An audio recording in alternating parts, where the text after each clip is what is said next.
member here, but look at this. Beautiful. Look at this. Oh my goodness. And now I am going to sign, and I've known Marion since I became a board member, which is more than 20 years ago. Isn't that beautiful? Yes. She's a sweetheart. And she was one of the ones who showed me the way. One of the things that was really amazing about Marion's work here is her longevity, and I think she is probably the longest running volunteer and board member and treasurer that's given service to the Hollywood Historical Society, and her work was really incredible and meticulous. We're doing a bench dedication today. This is a bench that was put together through volunteer efforts that was really managed quite a bit by our Research Center archive folks, headed up by Karen Albertson and the Historical Society. How many years, Karen, did we take to get the bags together? Probably 6. Yeah. I had them in my house for 6 years. Yeah, so there's a lot of Publix bags that went into this whole deal, and it was done in conjunction with the Hollywood and Dania Beach Lions Clubs. One of the most dear things I remember about Marion is that she would always tell us about the squirrels that she would feed in her yard. I've adopted them. Oh my gosh, she said they would come right to They would out look of in her the window. They eat out of your hands. So we'll have a little squirrel there. Squirrel is there. I got to know Marion pretty well as president, and I got to tell you, there was nobody more dedicated to this organization than Marion.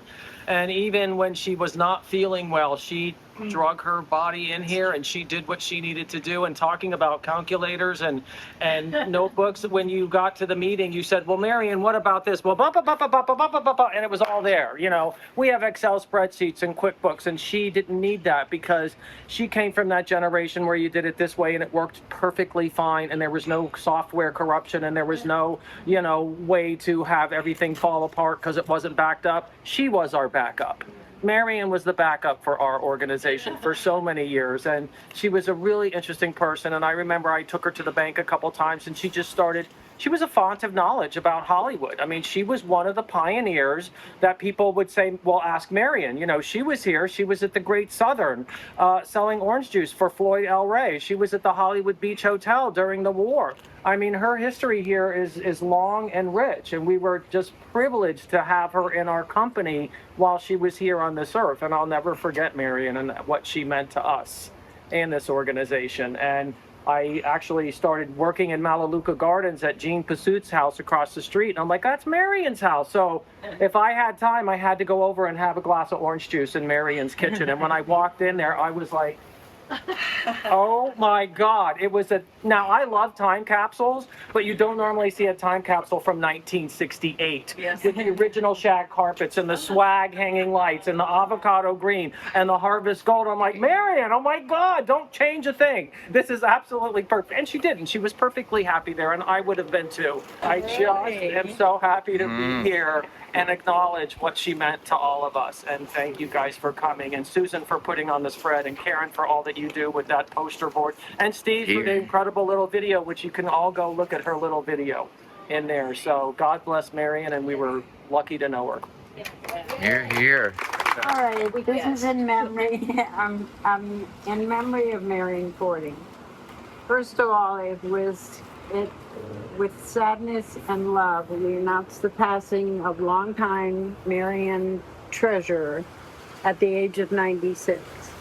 After retiring, she found her true passion volunteering for over 30 years with the Hollywood Historical Society. She served as treasurer for 20 years, and in recognition of her dedication and service, she was honored as pioneer during Pioneer Day in 1924.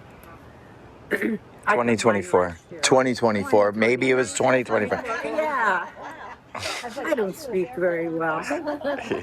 You speak great. We at the HHS in our community will miss her painstaking financial record keeping, and especially her attendance at the long-standing weekly luncheon at Jack's Diner. If we didn't go there, we were in trouble. Oh, yes, this is Richard, her son. Richard! I'm sorry I didn't introduce you before. And your name? Donna. Donna, okay. And Richard Fording, thank you very much for coming and honoring your mom. And this is from the Board of Directors of the Hollywood Historical Society. So you may have that. Thank you. You're very welcome. I love that you mentioned a couple of the jobs that my mom had downtown. She moved here, and her family moved here in like 1943. She lived kind of across the street across the street from Russell's grocery store that some may remember if you've been around here long enough. I remember from my childhood. And but two other things about her and her connection to the downtown. One of her jobs that she had, I don't know if she told you guys about this, but my uncle, her future brother-in-law, basically was a bookie. And he owned a men's clothing store downtown. I wish I knew where it was. It was by Mickey Burns. Somebody was. It used to be called Irving Berlin. Irving Berlin. Okay. So that was a front, and then for his bookie business, and in the back room, it was where he ran his business, and there was a big chalkboard. And my mom's job was like after school, she would go there and she would write like all the names of the horses for the horse race. That was her job? And all the things that you could bet on. Oh, cool. And, yeah, believe it or not. The other cool like historical story is that before Jack's Diner, I believe she went to lunch at the Rainbow Cafe. That was a casino, right? And so Yeah. that I know there was a place that they called the Ha Ha Club, and I don't know all that went on there, but I've got some. You don't want to know. But they would have like professional photographers that would take pictures while you were there, and she has some that I have. And I know that they had drag queens there. Yes, that's what it was. It was a female impersonator drag show called And the Ha Ha Club. and so Wow. I just thought, wow, this is in the 40s, first of all, and my mom's hanging out there. There's a picture that's famous in our family. My father, who was she eloped at age 17 after she graduated in 1946 with him, but he was here visiting, and there's this picture of them sitting at a table with a friend and one of the female impersonators or drag queens there, and my father has this like really like sour look on his face, and the backstory is that he didn't know where she was taking him, and he was not the most open-minded person in the world. And so anyway, it's kind of a funny story, but I just want to say, you know, my sisters could not be here. They live in California, and of course I live now in Alabama and haven't lived here for many years.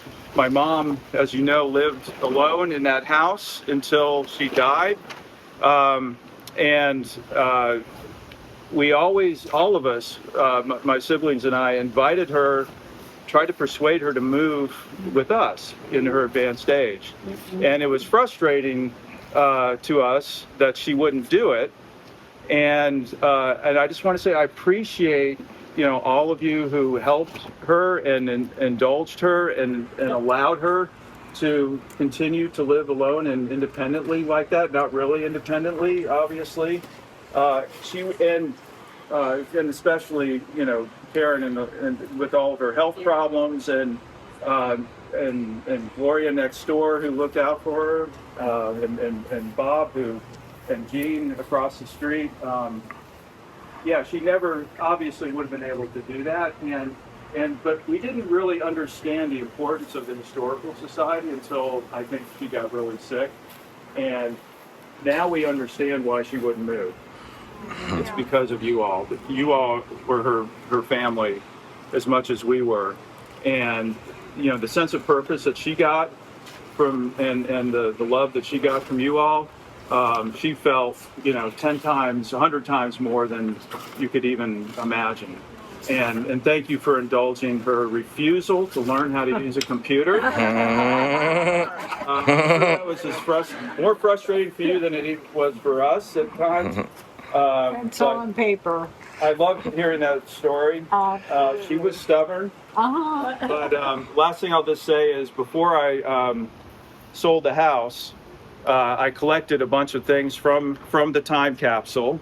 And I recently bought a new house, and I bought a orange shag carpet for one of the bedrooms. Nice. And I'm creating a mini version, sort of museum in honor of my mom.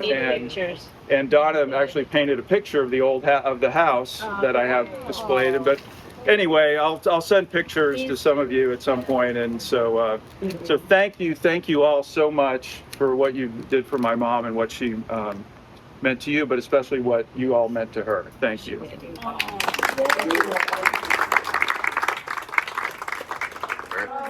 I met Marion in 1978 when I was a law clerk at Ellis Spencer and Butler Law Firm. And Mr. Raymond, who is the founder and the president of the Hollywood Historical Society, asked me to assist with my bosses and my firm that I was with, and everything was Marion Fording, Marion Fording, Marion Fording will do this. Marion's our recording secretary. Marion's in charge of the banking. Over at Barnett Bank, now it's Bank of America. I have such fond memories of Marion. There would be no Hollywood Historical Society as it is today without Marion. And God bless Richard, all the family. Thank you for being here. Marion, she was a lovely lady, and when I'd come in and pop in to visit on Tuesdays or Fridays, mainly Fridays, she would be so sweet and ask how I was doing, how my husband was doing, and she was always friendly and lovely and in the know, and she was a character. She was delightful. I loved her. A lot of fun. The thing, Marion, my mother's name was Marion also. And it wasn't only that, there was just something about her that she reminded me so much of my mother. I think it's the way she dressed, some of her mannerisms or whatever. So it's kind of like losing my mother again. I mean, it's really sad.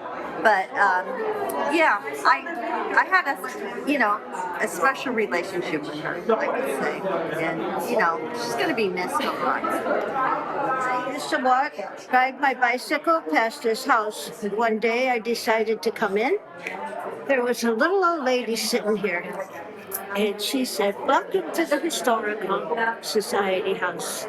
And that's the day I met Marion. Marion was very polite, very nice, and she let me look around the whole house. So, thank you, Marion. Finally got an award, and that's the girl who did research there. Nobody had printed out every picture and everything. I'm Sharon Kirk. We lived across the street from, we still live there. We lived across the street from her. And we knew Marion when she had her little Sandy. And she would walk Sandy every day around the block. And we had a little cat, I guess that she fed that also, would follow her and the dog on their walk. So it was the sweetest thing, yeah. So, and I'm Jean Bassoon. I live across the street. And I remember when she was under hospice care, the squirrels would get up on a table that was outside that large window in her room and look in, like, where are my peanuts? And they were like literally looking in the window, like, I'm here, you're forgetting me, because I don't know whether the nurse started to feed them or not. But those squirrels didn't forget. So not only do people miss her, but the squirrels do too. Yes. I'm Gloria, and I lived next door to her for 50 some years, 57. I know, I don't know, a long time. And she fed the pigeons every day, every morning and every afternoon. So one day I had some bread left over, it was whole, but it was whole wheat, and she said, "Oh no, they won't eat that. They don't like it. They only like white bread," and she wouldn't take it. So my name's Bob Carpenter. I'm Marion's across the street neighbor.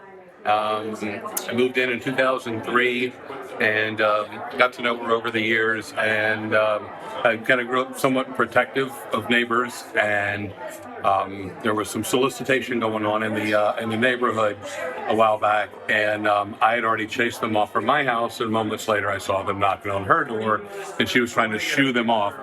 And so I walked over, and as I was walking up the sidewalk, I said, "Hey, Mom, what's going on?" And she picked up right away, and she goes, "Oh yeah," she goes, "This is my son. He lives across the street. Explain it to him." And the guy was like, "I just got a call. I gotta go." So I told her after that, I said, "You want to get rid of people? Just tell them, and let's talk to my son. He lives across the street." And so I became Richard's brother from another mother, and that was always our little inside joke. So just a sweet lady, and I miss her dearly. She was a great neighbor and a very good person. Marion was one of the very first people I met when I joined the Hollywood Historical Society and became a board member. And she always made me feel so great. She said that she knew my family, she knew where I lived, she knew who I was, and I kind of thought it was cute. And then I made her giggle. I said, "Well, if I ever misbehave, you won't tell my mother or father, will you?" And she just laughed her head off. She is one in a million. She is a blessing to all of us. I know she watches us, so no misbehaving. She'll be with us. And her heart and love definitely was given to the Hollywood Historical Society and all of us who know her, love her, and you know what? Miss her very much. But we know she taught us so much, and we're keeping her memory alive in a great way. And every once in a while, if I misbehave, I think I'm going to feel her going, "Come on now." Tell us how you met Marion. I met Marion at a luncheon in 1992 after my husband passed. I drove J.W. Young's secretary, Myrtle Gray, with my mother and all the old ladies. I drive them to all the lunches, I had lunch. I met Marion, but she sat next to me and she said, "What do you do?" I said, "Nothing." She says, "You want to volunteer?" I said, "Where?" She said, "Hammerstein House, Historical." "Okay, I'll try it." I was there from 1992, over 32 years. I traveled with her. We went to Panama. We went everywhere. And she was wonderful because she didn't drink and smoke, neither do I. But I did the floors in the house all these years. Marion did the glass. Pat did the dusting and the little things. We cleaned the floor in the front, the back, just the three of us. The city gave us things they stored for us. They were Oak Lake in a black bag. I think we had about 8 bags each. They were wet photos, damp photos, some were dry. We opened all the doors. But more about Marion. What was it like working with Marion over at the Research Center? Let me tell you, every lunchtime we go to thrift stores and see if we can find any glasses from Hollywood, postcards. And we started the postcard book, Marion and I. Pat, I'd drive her and she'd take pictures and write, Pat Smith, about the old houses, and Marion would sit in the back and just relax. Oh, you went with Pat Smith on her journey when she was recording all of the houses in the South Central. Yeah, okay. Yeah. Because I knew who was where. Right. And I lived in North Central. Okay. Our side was not so hot. And so was Marion always secretary? Was she always so stubborn? Was she always so stubborn? She was. Tell me a little bit more. Marion was perfect. People don't like perfect people, but she wasn't a big mouth. She was quiet. And when I would do the cuss words, her eyeballs would get big. And she'd laugh. But we traveled. And we went to Colombia. We went everywhere on the Holland America. It was the New Amsterdam. What was Marion like when you were traveling out of town? And Just my friend, the other half of me. We liked to eat the same. We didn't like the big fancy meals. We go in the back of the ship, and the little chef out there would cook our stuff, and we'd eat hot dogs, salads, fruit, like she did here. Oh, we had good times. Okay, last question. If Marion were here right now, what would you like to say to her? If Marion what? If she were here right now, what would you like to say I to her? still love you. I saw you right before you died, and we told each other we loved her, and hugged her, kissed her, and I saw her with her squirrels. And I gave her apple strudel that she loved. And Pat, we miss Pat. The three of us would walk on the beach after going to work here. Oh, we pulled all the weeds around the house too. We didn't have a weed man. We did it. We cleaned. I think it's fair to say that you three were the Historical Society for a long time. We were. And we weren't fancy. She had a Buick, I had a Buick. And Pat liked red. She liked flashy cars. But we never fought. We didn't have to. We give the eye. But we loved to. You gave each other the eye. Well, what would happen? Tell us about a fight that you had. What happened? We really didn't fight. Well, tell us about a disagreement. What happened? No, I was a cusser. And Marion really didn't like cussing. But she'd give me this. And then, can I tell you about her husband? After working here, he'd say, call her, Mom, come on, you and Patty's, come over. He would order movie tickets and tell us to go to the movie after working here. Wonderful man, Chuck Fording.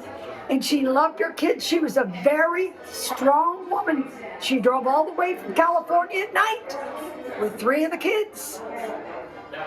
And her ex-husband's brother loaned her money to get here. A lot of people are just hearing about it. But, oh yes, and she paid him back.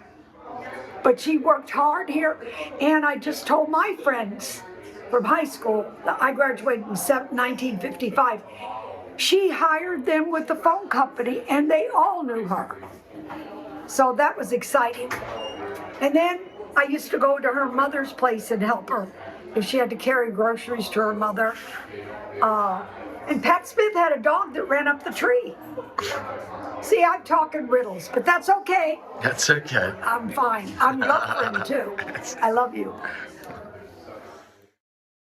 In the summer of 1945, the Navy was still at the Hollywood Beach Hotel.